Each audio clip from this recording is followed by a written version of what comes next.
İkinci kısmat peyce takdir yakın cevabiyetinden. Mevzumuzda vata bizim Hanefi mezhebe payibetliğinin hakkında. Nahmedu ve nusalli ala Resulü Kerim. Muhterem Müslüman oğlum, geçenki bölük kurun gören bolsanız, kıyınan takda peyci binamı peyce takdir ediyek, keşli bilen biz tezette aşina bolluk. Teleke tuhmetleri men hakkında korktur.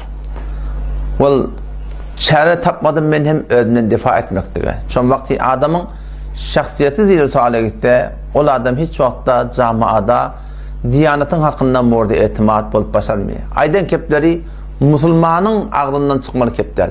Hafız Sapşa gurun koyup bir.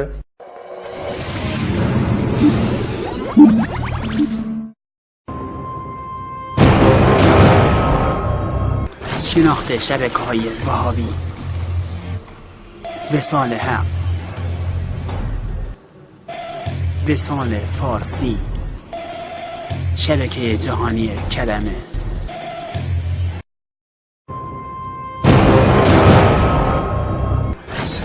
شناخت پیج‌های اینستاگرام که در ترکمن صحرا عقاید وهابیت را ترویج می‌کنند.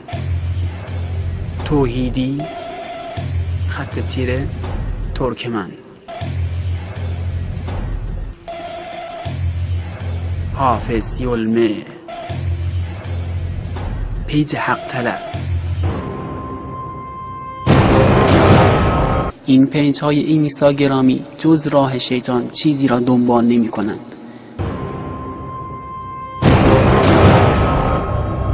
این لکم شیان کی اشتن گرون لنگد. Bu bir peycin müdiri bir mollay ki henüz alımdan bir kamil hisse almadık.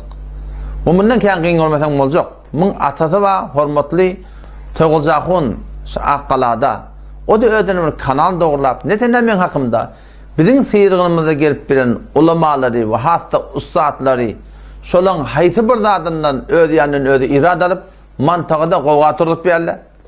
O men gerekli bilim şu Müslüman doğullama cevap vermektir. Bir ata oğlu ki bundan kam beter de qiyin olmasan olacak. O ne mi diyeyim? Şon oğlu Ömer Qari ola boltaqıp hani ilimden idafa okuyan zadı yok.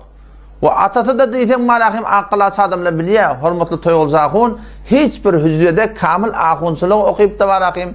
Şu borum ilmin tökeden de adam değil. Bu iki de galat fikriye düşüp de şu forumda attır aytmaklığı bundan kamil qiyin olup bolacak değil. Kamil gen olup bolacak değil. Qiyin de görsen Müslüman doğan. Qiyin görmeli zat kimlerden qiyin görmeli? Şu Molla Ömer Qari okuyan hücretinden qiyin görmeli. Kim medrese Hanefiye gümmet hurmatly Abdülcebbar Ahun taqdir nik nahat gelip şicre moğullan terbiyet vermeli.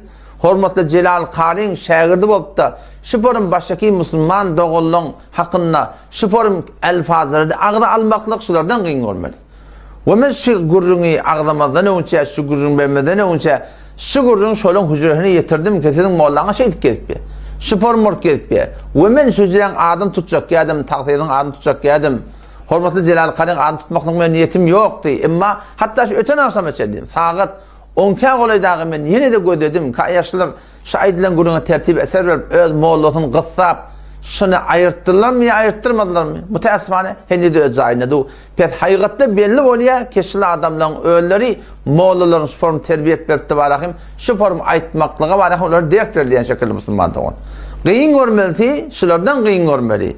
Ki ona bana tüycüdü olup kurun vermeklik, ama şagirtler form terbiyet vermeklik Müslüman doğan, sıbır olu qambar, yüreği bir qiyinandır ya da Müslüman doğan. Hop, bu kurunun inşallah anlatına barat. Hurmatly Toğulcağın, muhterem ahun, eğer taam meyyiti imelle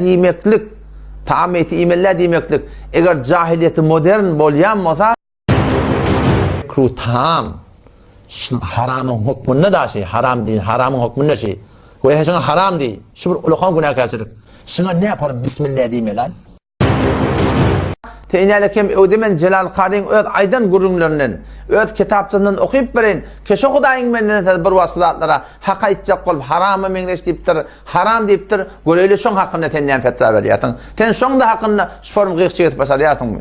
Teni hormatly Ömer Qari öz ustadyň geçen zamanna haqqa itcaq bolup aydan gurumlarından habaryň ýok. Keten bu kumarahim taam ete doğru diyecek qolup berýärsiň. O men Celal Qari diyen ahun bilen men şahsın otursan adam. Ne keşini şu forum edip de varaqim bir ihtiram ettiniz inşallah men ne kadar hakikatları yüze çıkaran Hakkı her kim tabi olacak, tabi olsun, her kim halana tabi olsun Müslüman doğan. Men adam idimi sürecek öpten adam da Müslüman doğan. Ama bu uğruna töhmetin hakkında. Ki nauz billahi meni bu unvanı mübelliği vahhabiyet falan demekten. Hafız sahib şu kitaptan yakinden filmal. İnelike Müslüman doğullum. Şimin payannamam şey. Bunu Allah Teala tevfik verip Goştu Saravan'da biz okuyumuz da. Ahuzulttan başka bir 2 yıl Allah Teala tevfik verip ilim hasıl etmeklik netip etti. Şu tadı bu unvanı payannama 514 sefer etmesin diyordu Müslüman doğu. Müslüman doğullum şu kitap hakikatinde 150'si Vahhabiyetin aleyhine yadığıldı. Teni muhterem Ömer Qari Müslüman doğullum ve hürmetli toyğulcağın. Ahunağa sen eğer vağın Vahhabiyetten doğrusuna aktın bağ olsa ineleken Vahhabiyetteki bağdatladım men haberim var, men şuna kitap yazdım. Sen eğer Vahhabiyetin onu oturan yerinde harlayan olsan neçil min navol şu mantığı Türkmen Sahra'da hakiki Vahhabiler yok da inşallah neticesi men hakkında gurun varayın. Şolunga onunla mukabını durmadan çüreyim men navar vurdum navar tekfiri ha.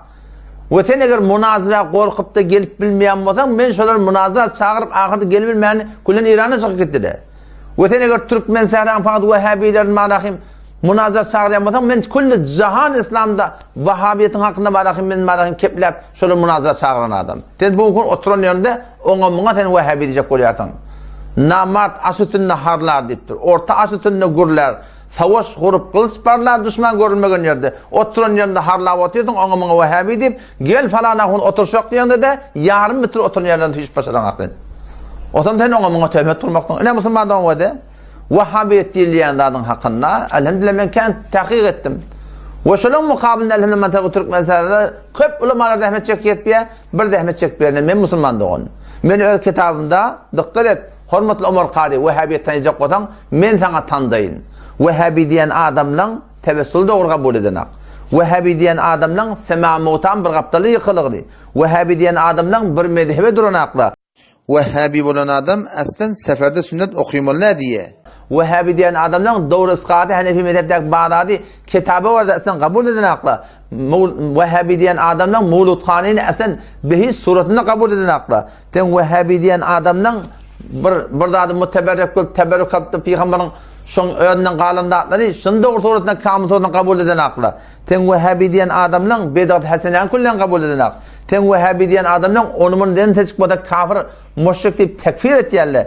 Ten Vahhabi diyen adamla keramat-ı uliyani maskar edip ne kadar ham oratta temeskir olan diyorlar. Ama men şu zatları Hanefi mezhepte ba Müslüman doğullum Türkmen Sahra'da şu Vahhabiler tabi bulamam deyip men şuna hakkında kitap yazdım Müslüman doğun.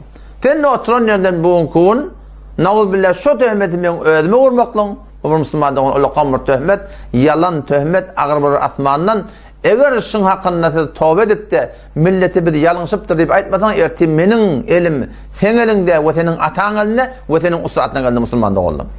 Kesin buğun kun yalandan gelip sizi ki bağınsa aytmaklığı cüretiniz var. Sizi ki hürmetli Celal Qari seni ki şu formu şagird terbiyet beriyardın Vahhabiyeti camiada tanıtmaklığa ne mi deyip oturuşmalı olan sen maraqim şuna radib olmayardın. Men sen şaktan sen öz hücreyini de sen beni oturuşuk gördüm. O men inşallah on gururun toram ögda aydan kesen şurada ne mi aksel emel koydun. O siz ne kadar hakka tabi Müslüman doğun. Şu tayda Müslüman doğullum tüydün qıytqati açacak qolyanım şey keşi aydılında töhmet ve her kim bana Vahhabi deyip nauz billah töhmet duruyan olsa aytyan kefine anamı var olsa eden tahqiqin anamı var olsa bir de elhamdülillah adamiyimdak kapıdan gelen malakım daş bilen tayak bilen kovulap veren adamda yoksa da getirli bizim kapımıza yoksa da biz olan kapısına varmağın teyyar şu tayda Müslüman doğan her bir adam kefaydandan sonra idinde durmalı olur kefaydip de idinde durmasa oturuşmaklıktan korkuyan adam çekilyen adam o adamların keplerinin hiç vakitte hiçbir adam hakkında Müslüman doğan erzeşi bolup başarmaya. Allah temcini tevfik versin. Vesselamu aleyküm ve rahmetullahi ve berekatuhu.